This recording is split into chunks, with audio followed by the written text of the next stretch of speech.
So I've got an update for you on the Catfish situation. Here's some transcripts that I wrote down of the things that have been said. So here we go. So for starters, I got this ridiculous text this morning. Not a text, some sort of message, whatever you do on Instagram. And it's like this picture of a coffee cup with a face. And like, I'm sorry I couldn't tell you good morning. So here's a picture of a coffee cup with a face. Like, that's supposed to make up for his tangled web of lies. It didn't make up for his tangled web of lies. So last night I got a message from him saying, this is what I'm looking for in a person. And it just seemed too clever. So I copied and pasted the whole thing in a Google search bar.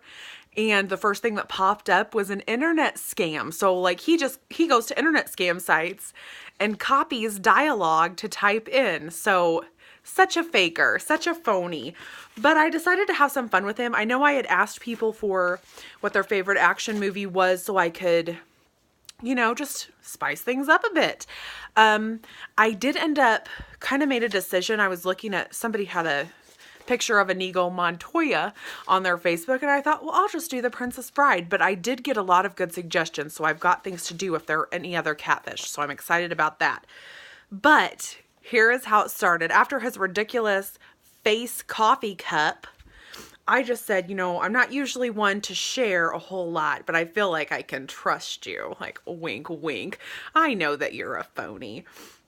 I've had some pretty hard experiences in my life.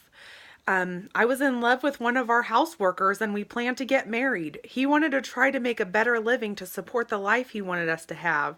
So he moved away for a time to try and find a better job. He said that he would send for me when the timing was right. And I found out a few months later that he had been brutally murdered. And so then he sends me all these sad faces like, oh, I'm so sorry. So then I said, soon after, I was forced to get engaged to a very wealthy and powerful man in the community. Before the wedding, I was kidnapped by some posing merchants from an enemy country. I tried to escape by jumping off of the boat, but I was nearly drowned after being stung by a giant eel. It was terrifying. I had to get back in the boat with my captors just to save my own life.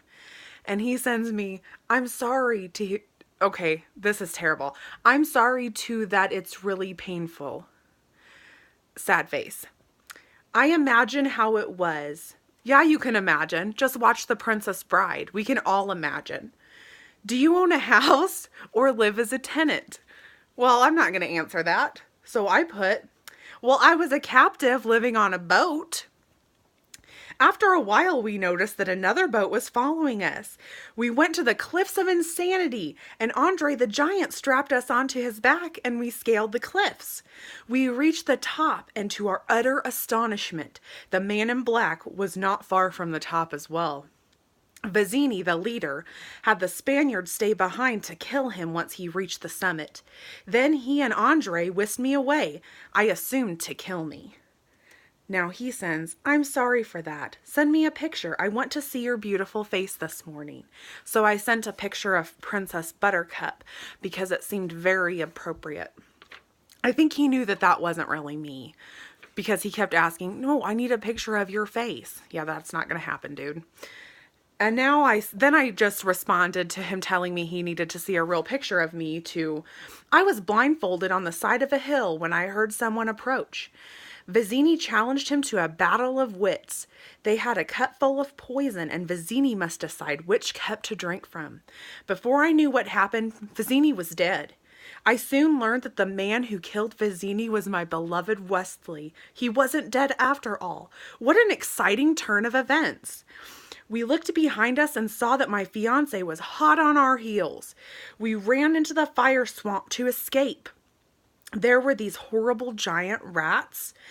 They attacked us and bit my Wesley on his shoulder. I fell into a pit of quicksand, but somehow Wesley managed to save me. We should be in the Guinness Book because we were the first ever to survive the fire swamp. That's where I've left off with him. I'm sure he's just eager to hear more. He wants me to give him, I don't think he's reading any of this, so I mean, it's kind of wasted. I'm just the one having fun now. He's like, give me your phone number and we can talk later. No, I'm not going to give you my phone number, but I'll tell you the rest of the story.